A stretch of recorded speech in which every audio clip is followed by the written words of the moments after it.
2026 when they were able to move every single Republican out of Good evening, America. Yes vote. Number two, Brad Karp. You know, Brad Karp used to run a law firm called Paul Weiss before he capitulated. He accepted tons of awards from civil rights organizations and everything he was doing for voting rights. Wouldn't it be something if Paul Weiss came out today and said, notwithstanding the capitulation we had, we are going to lead a coalition of law firms.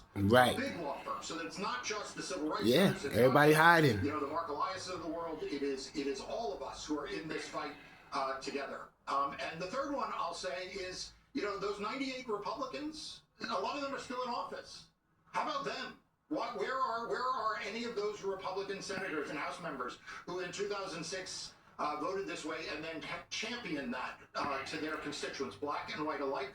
How about those Republicans come out and say that what is going on right now with the targeting of black communities is wrong? Eddie, what I can never find an answer to, on or off television, is why everyone acts like this moment won't end.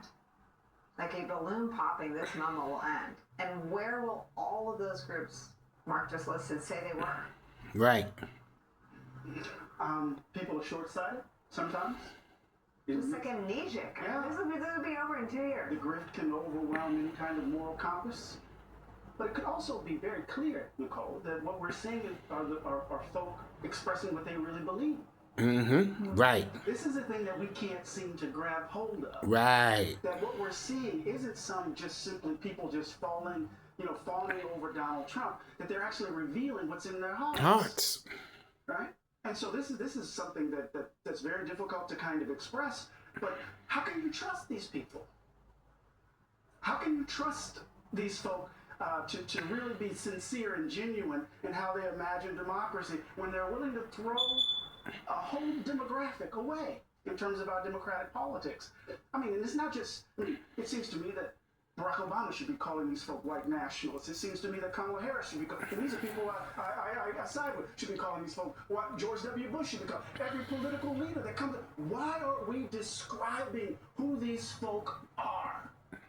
Honestly. Because to describe them for who they are, we're going to have to contend with the fact that 70+ million people voted for them.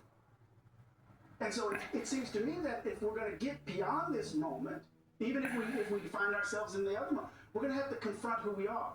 We've been saying this for years. We're going to have to confront that which is at the heart of the polity, which keeps coming back.